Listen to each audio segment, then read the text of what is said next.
نبی صلی اللہ علیہ وسلم نے نا ایک صحابی سے فرمایا تھا، ان فیک خصلتین یحبہم اللہ ورسولہ الحلم والاناہ۔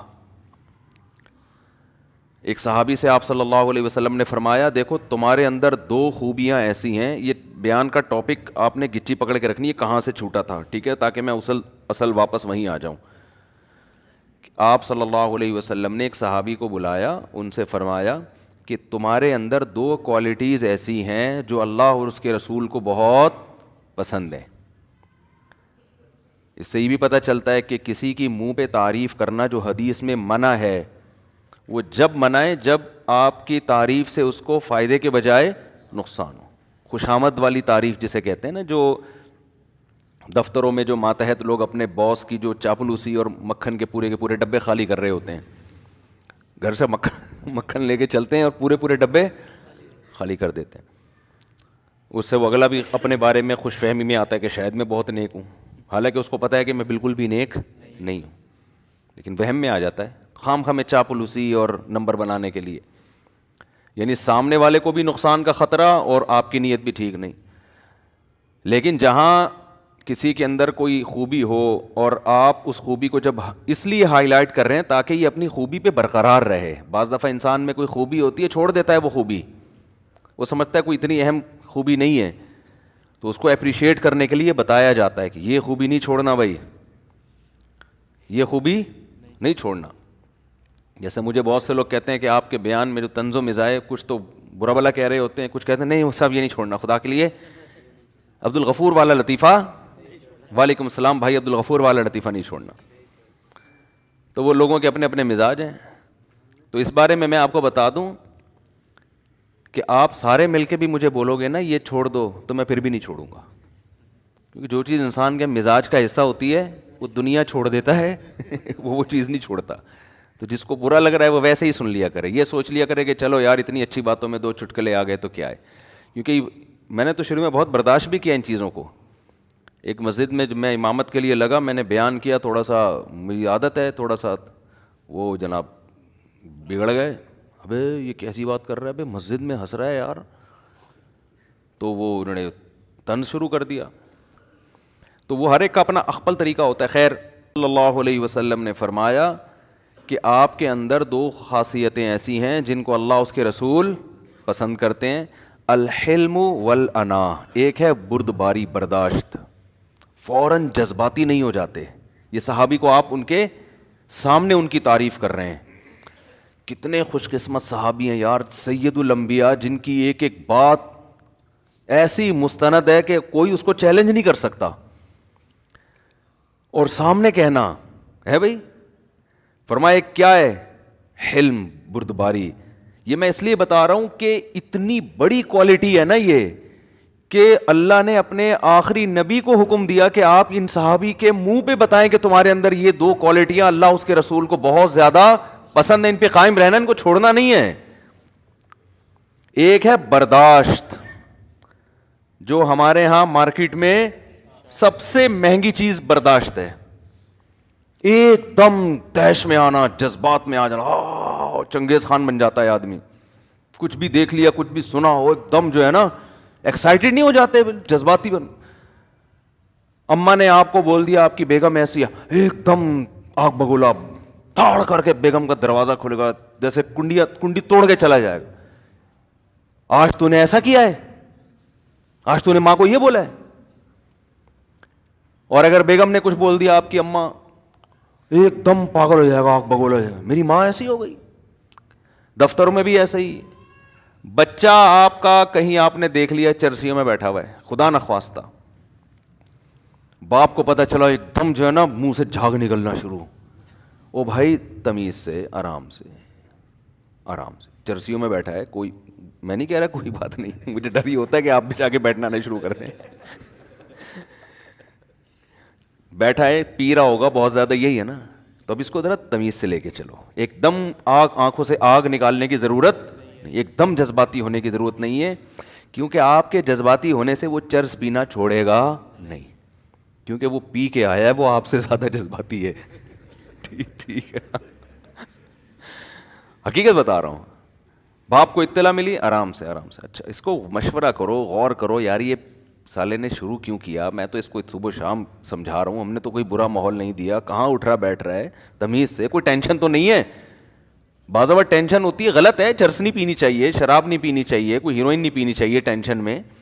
پہلے آدمی تھوڑا سا غور کرے. وہ ہوتا ہے جذبات میں آ کے کیس کو اور زیادہ بگاڑ دیتے ہیں. ایک صاحب کا ایسا ہی ہوا کہ وہ بچے کو کہیں انہوں نے دیکھ لیا، باپ نے جا کے رکھ کے سارے دوستوں کے سامنے دو کھینچ کے تھپڑ لگائے. جوان لڑکا تھا وہ لڑکا جناب، پھر وہ اچھل رہا ہے 2-2 فٹ، اور وہ باپ اور بیٹے کے درمیان جو نفرتیں پھیلی ہیں وہ اتنا بڑا مسئلہ بن گیا تھا. تو تمیز مارکیٹ سے کیا چل رہی، بیٹا تو اور زیادہ جذباتی ہے. تو ابا کے بارے میں تو ہم آپ سے یہی کہتے ہیں بھائی، اگر وہ جذباتی بھی ہیں تو بہرحال آپ کو برداشت کرنا پڑے گا، کیونکہ احسانات بہرحال زیادہ ہیں. ابا کو تو شریعت یہی کہہ رہی ہے اتنا زیادہ ایک دم جذبات میں آنے کی ضرورت نہیں ہے. نوح علیہ السلام نے کیسا صبر کیا دیکھو آپ. نوح علیہ الصلاۃ والسلام کشتی جب ساری زندگی سمجھاتے رہے، بیٹا باز نہیں آیا، بیٹا کافر ہی تھا، سمجھاتے رہے محبت سے، 950 سال تک تبلیغ کی قوم کو بھی، بیٹا بھی نہیں آیا. آخر میں بھی یار بیٹے کی خیر خواہی کرنے، جب طوفان آنے لگا ہے، سمندر جو ہے وہ جو پانی چڑھنے لگا، تو فوراً کہہ رہے ہیں وَنَادَى نُوحٌ ابْنَهُ وَكَانَ فِي مَعْزِلٍ يَا بُنَيَّ ارْكَب مَّعَنَا، اے بیٹا اب آ جا میرے سے. یا بنیا، اے پیارے بیٹے. بنیا کا معنی کیا ہوتا ہے؟ میرے پیارے بیٹے. ہم لوگ کیا کرتے، الو کے پٹھے معذرت کے ساتھ یہی کہتے ہیں نا. اگر قریب بھی آ رہا ہوتا دفع ہو یہاں سے، اب نہیں گھسنے دوں گا، بلکہ اس سے پہلے ہی کام تمام ہو چکا ہوتا. لیکن بہرحال باپ پھر بھی برداشت کرتا ہے، میں نے دیکھا ہے. بیٹے اتنے برداشت نہیں کرتے جتنا، کیونکہ بہرحال وہ اولاد کی اللہ نے ایسی محبت رکھی ہے نا، غصہ کرے گا بھی تو پھر بھی وہ چاہے گا کہ یہ آ جائے. آخر وقت میں بھی کہہ رہے ہیں اے میرے پیارے بیٹے ارکم معنا ولا تکم مع الکافرین، ان کافروں کے ساتھ نہ ہو.